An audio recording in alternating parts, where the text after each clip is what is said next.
3.805 mdpl di atas permukaan laut. Gunung yang menjadi atap Pulau Sumatera ini menyimpan keindahan alam dan kisah misteri di dalamnya. Tahun 1990, Yuda Sentika yang saat itu mendaki bersama 6 orang temannya menghilang secara misterius dan sampai saat ini masih belum ditemukan. Gunung yang memiliki 15 danau ini tentu bukanlah sebuah suguhan nikmat untuk para pemula.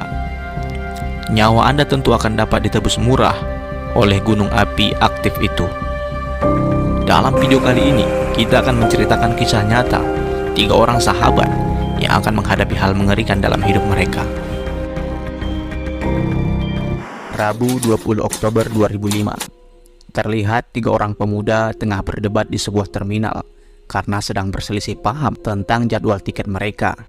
Perdebatan ini bermula ketika salah seorang dari mereka salah dalam melakukan pemesanan tiket.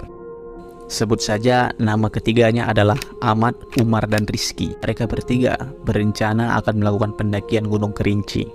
Namun hal itu sedikit tertunda karena Rizky melakukan kesalahan, yang mana seharusnya ia mengambil tiket tanggal 2 Januari malah mengambil tiket tanggal 5. Padahal mereka bertiga sudah dalam keadaan siap, lengkap untuk melakukan pendakian.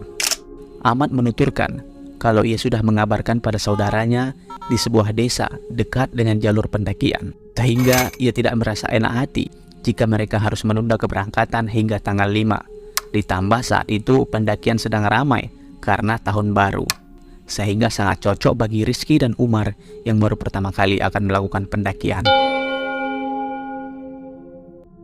Namun di sela perdebatan, mereka disela oleh seorang kernek bus yang menawarkan kalau nanti malam mereka bisa berangkat dengan bus lain. Namun bus ini biasanya diisi oleh para pekerja kebun teh yang akan berangkat ke sana. Rizky pun membalas tawaran itu dengan berkata, "Waduh, kok malam bang? Kan nanti malam Jumat." "Ah, serem banget," pungkasnya. Umar yang kesal membantah Rizky, "Wah, udah kau yang buat kesalahan, kau pula yang menolak penawaran." Rizky terdiam dan merasa ucapan Umar ada benarnya. Akhirnya mereka menerima tawaran kernek tersebut untuk naik bus yang ia tawarkan yang akan berangkat nanti pada jam 11 malam. Kamis 2 Januari 2003, malam Jumat, pukul 11.30. Bus yang mereka tunggu terlambat 30 menit dari jadwal yang seharusnya. Bus tua dengan tulisan angka 3 di depan kacanya.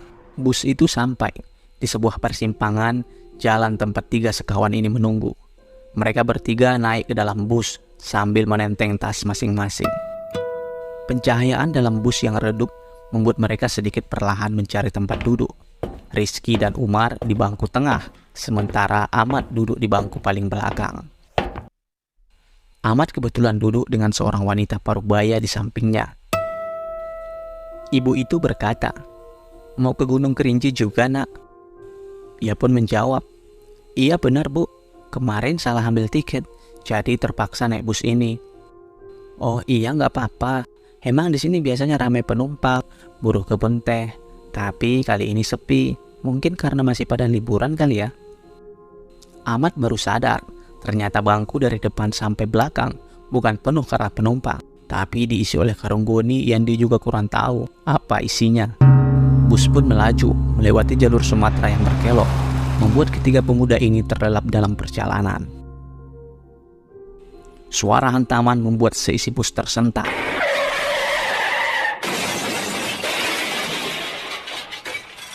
Ahmad, Rizky, Umar terbangun dari tidurnya. Ternyata bus mereka menabrak tumpukan tanah. Mereka sempat mendengar ocehan supir di depan. "Wah, longsor nih. Sepertinya harus ambil jalur lain." Bus pun kembali berjalan.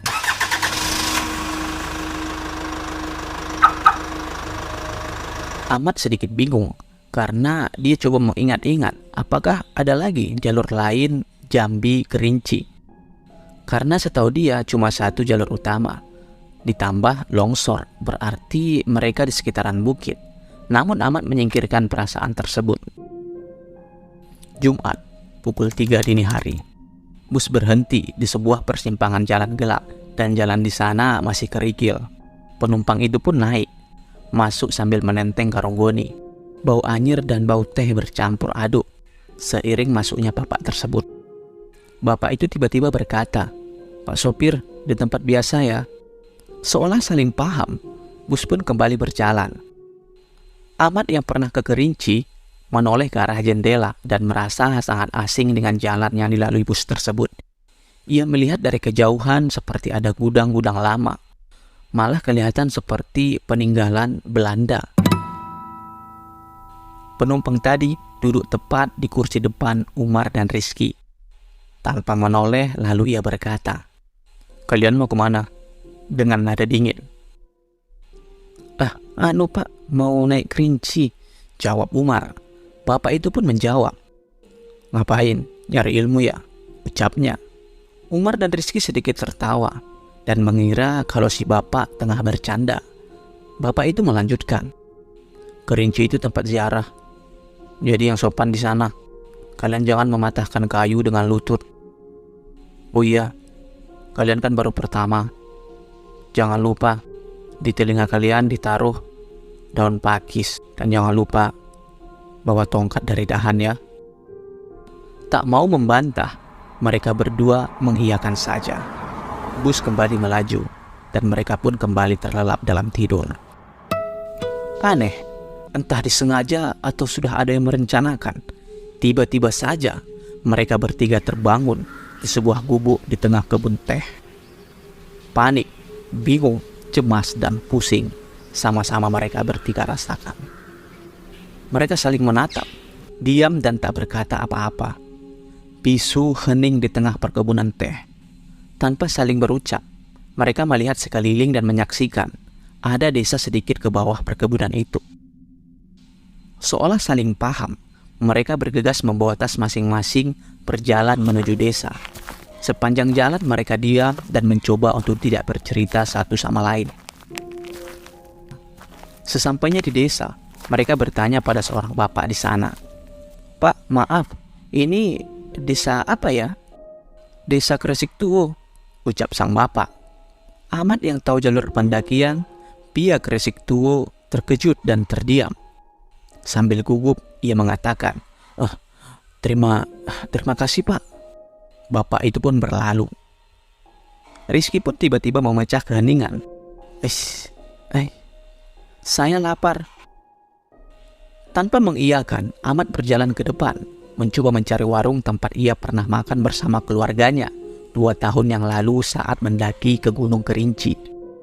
Selesai makan, mereka kembali bermusyawarah apakah melanjutkan pendakian ini atau tidak. Terlebih-lebih dengan kejadian yang baru saja mereka alami. Setelah melakukan pertimbangan, mereka pun akan naik pada hari itu, yaitu pada hari Jumat, tanggal 3 Januari 2005. Mereka tak menyangka kalau keputusan itu akan menjadi awal cerita menyeramkan yang akan mereka lalui sepanjang perjalanan. Hal mengerikan apa yang akan mereka lalui? Lantas, apakah mereka akan selamat dan akan kembali? Saksikan di part 2.